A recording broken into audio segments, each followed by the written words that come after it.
Right, good morning. It's now a couple of weeks on from the last video. Last weekend I was busy, I had my brother down, and I've been waiting for stuff to arrive and all that kind of stuff. So I'll take you through where I am now and where I hope to be by the end of today, or maybe the end of tomorrow. But I'm hoping this is going to be the finish of this little job. So this is the old piston, as you can see. These are the two second-hand pistons I've got. I had to buy them as a pair, and they are sided or handed, however you want to put it. I'm not sure if you can see this too well, but you've got these sort of cutouts for the valves. There's a larger cutout for the inlet valves, which are larger, and a smaller cutout for the exhaust. See, that's the sort of centre point, if you like. These are sort of rotated clockwise. That's on the right hand side. And these, as you can see here, it's sort of rotated anti-clockwise. And as you can see there, with the nasty valve, that's rotated anti-clockwise. So that is the right valve, sorry, the right piston. So I've got a couple of pistons there, and a slight problem with this piston. These pistons both came with the rings. You've got three rings. You've got an oil ring at the bottom with an expander in it, which is like a sort of three-piece system. You've got an inner steel sort of guide with a spring on it, and then a sort of housing around that, and then you've got the two upper rings, which are both pretty much the same, and they're floating, if you like. They can spin all the way around. They haven't got little notches to stop them. With this one, which is the one I'm going to be using, there's a slight issue in that the centre of those two rings is sort of stuck in the compressed position, and I can't even, I've only had a quick look at it for like 5 minutes, but I can't actually see the brake in it. It's that sort of well fitting. I can't see the brake. That might be it there. So I might just clean it up a little bit better, see if I can find the brake. I have sprayed this with brake cleaner just to sort of degrease it a little bit. I'm going to clean these up a bit better before I use them, but as you can see there, as they were taken off the donor bike, so I have to free that that piston ring. I've got plenty of spares. I've got my original rings, which should be okay. I didn't see any damage to them, and I've obviously got another 3 on there, so I've got plenty of spares if I need them. So that is the piston done. Just needs a little bit of cleaning up. I've got my piston ring compressor and a piston ring removal tool, gasket sealant, lapping tools and paste for the valves, valve compressors, and all the bits and bobs. I have got new, well, second-hand valves as well, so I've got everything now. Everything a grown boy needs to fix his devastated top end on his broken motorbike. So I'm going to do some cleaning and mucking about, and hopefully get those cleaned up, freed up in the case of the piston ring, and ready to start thinking about installing. Right, that's all the rings off now. That middle one was a little bit tricky, but I just I used a heat gun, a bit of patience, a bit of spraying, and managed to take off the ring, which was a bit dirty and didn't look very good. So as I've got so many spares, I've just used that one. I've sacrificed it. I've cut a little bit off and basically made a little tool for cleaning out the piston ring grooves. So I'm going to do that on both on that piston, clean it up a bit and go from there. Right, that's the piston rings all installed now in clean grooves. I'm not going to go to town on cleaning it. I've given it a clean, although it doesn't look like it. I'm now going to turn my attention to these surfaces. I'm going to clean them up nice and good, ready for and clean the gaskets. The original gaskets I'm going to reuse. They all look very good, and they're very expensive. They're about 50 quid each.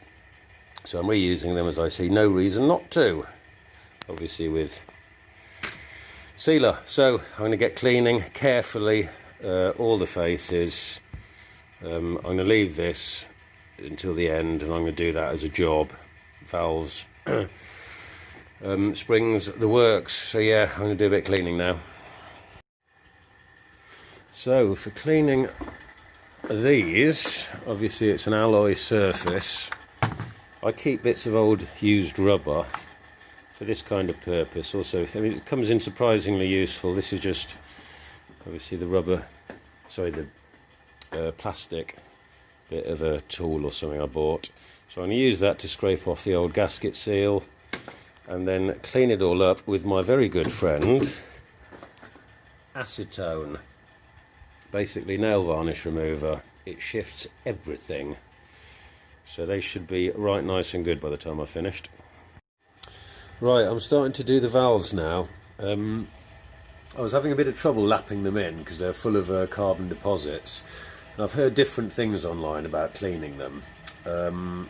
Basically, in the Haynes manual, it says that you can use a motorised wire brush to clean up the valves, because basically the lapper, wherever the thing is, this, obviously the suction thing sticks onto the valve and you lap them in, but it just wasn't working on these because of the carbon deposits. I wasn't going to clean them, but I've cleaned them up now. And I've used a sandblaster, which I know a lot of people will be like, "You've used a what?" But I just quickly gave them a blasting, and it's brought them up a treat. If you can see that, they're just, after a very quick blasting, that's pretty much what they all look like. Having a look at it, they all look, you know, good and, you know, smooth and all the rest of it. So yeah, that's just the way I decided to do it. It took seconds, and I'm going to lap them in now and see how I get on. Right, that is the valves back installed now, and looking okay. There you go, valves, springs, etc. The collets were a bit of a pain to get back in, for the first one anyway, until I sort of got my head around it. With the valve spring compressor, I just vice mounted it so it was level, and that made it a lot easier. So now back to get on the rest of the cylinder head furniture, holding the valves down, etc. Righty ho, that is the end cap and rocker arms back on. Time to get out the feeler gauges and do the just adjust the valves in now, and the free play for the rocker arms. So it's time to check out the specification and get the feeler gauges out. Right, that is the piston in the cylinder now, basically ready to be put back on the engine. I just need to put some sealant around the mating surfaces and carefully put it back on, but all looks good there. Right, that is the side case of the engine, the mating surface there all cleaned up, ready to put that cylinder back on now, which is going to be just quite a careful job. I've obviously got to feed the timing chain through the tunnel, line the piston up with the con rod there, put it all on, obviously making sure these oil tubes mate up properly and all the rest of it, and hopefully that'll be that done. Right, that was painless enough. That's the cylinder back on, piston in, conrod connected, etc. I now need to put the cam chain tensioner back on, and then that's pretty much that bit complete. A little bit tricky to get the tensioner back on because I need to put half of it in there and then match up the two halves and put it together. So yeah, that is the next job. There is that cylinder all put back together, furniture on, etc., all ready to go, apart from the rear spark plug cover down there, which I'm going to leave off until I get all the crash bar and everything on. So yeah, that's everything back together now, cylinder wise. It all went back together sort of reasonably simply. The timing all went back together. It's all good. I've turned the engine over on the front sort of pulley bit, and the valves operate, or seem to operate, fine. I obviously won't know if this works properly until I start the bike, which I can't do yet, but everything looks good. So now what I have to do is remove all 4 of the exhaust studs, because they're mild steel. They won't have been anti-seized into the head, so these could be a bit of a problem. They've corroded. Obviously one of them snapped, but the other 3 are pretty badly corroded. So I'm going to take all of them out. It could, of course, be a bit of a mission. There's 2 there that are both intact, and obviously 2 the other side. So I'm going to have to take those out and replace them before I can get the exhaust on, and then the crash bars, and basically just put it all together. So that is the only big job left at the moment. So let's see how we get on with that. Right, stud extraction. Here we go. This, as you can see, I had a good go at taking that out. I've got these sort of special sockets, stud extraction sockets. You get a set of them, different sizes. It gets a good grip on it.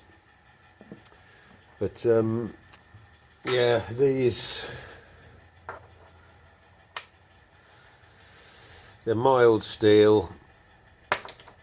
So yeah, put mild steel into the alloy head of a bike, right at the front of the bike on the exhaust flanges, with no anti-seize. There won't be a drop of anti-seize in there, so they've oxidized up, and there is no getting them out. You know, you can't even weld a nut onto the front of them because it just won't hold. They'll have an inch and a half worth of thread going into the head, and it's all totally oxidized. It'll be effectively welded in there. So I've just bust off another one. I'm going to try the other 2 with some heat, as I did with that last one, but I know it's just going to break. I'll try it anyway. But these are going to have to be drilled and helicoiled. There's no getting around it. It's the you know, it's straight for the nuclear option on this. There's nothing else you can do. So yeah, I've got a joyous day ahead of me.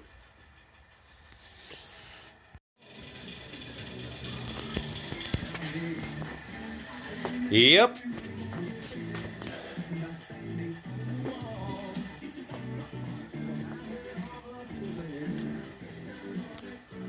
Yep, this is the big one. This is the fucking big one, as I was trying to get out of, but there ain't no getting out of it. I don't know what they've put these studs in, but they're a real nightmare. But yeah, I've got a bit of a system now, and I've got one. I messed up the first one a little bit, but I can recover from that. But yeah, I'm going to carry on with my new system, and basically just root canal them out with some carbide bits on a Dremel, and then just you know, consecutive drill bits. It seems to be going all right. We shall see. It's going to be a big job, this.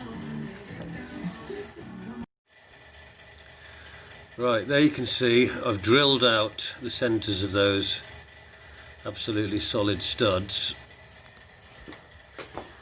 But yeah, oh God, I'm knackered. That was some work.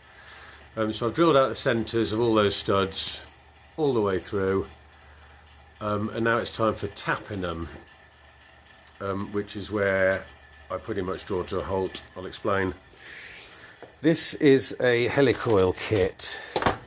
Basically, you then tap the holes that I've made and put in one of these threaded inserts. But to hold this, you need, the only thing I've got is a crossbar, and it won't, excuse me, it won't fit under there. So what I'm going to have to do is get some kind of, attachment for one of my sockets. It doesn't matter whether it's 3/8 or quarter or whatever. A socket attachment that fits on that square. Just there. I could use a drill, but then you lose control a little bit. And what I really don't want is for one of these things to snap off in one of those studs. So I want total control, so I want to do it by hand. So I need to buy an adapter to fit on there. Oh, yeah, that was a lot of hassle, really. But yeah, looking at those studs, they're mild steel. Although 3 of them were still in one piece, they were badly degraded and corroded, so they all had to come out. So yeah, I'm going to put some helicoils in and put some stainless steel studs in. So hopefully I, or the next owner, or anyone in the future, will not have this drama again. So yeah, I'm pretty much finished for the day now. I've just ordered a tap socket holding set, which I'm going to need, as I mentioned before, for holding these taps, because there's no room for the crossbar. So yeah, I've drilled out all those studs now. I haven't done the final drill pass with the 6.5mm, but that's all ready to go as soon as I got that tap. Those socket adapters. So yeah, this is obviously taking longer than I expected. Certainly for the last few weeks, I've sort of put this on the back burner. I've been doing a few other jobs, helping a mate out with his camper van and whatever. Because it's winter now, I'm not really rushing with this. But I was hoping this would be the last video, and then I'd fire it up and everyone would be happy. But it's not to be, so I'm going to end this one here, and it's going to go on to another episode. God, it's never ending. But hopefully it'll all be over shortly. I shall see you later. Goodbye.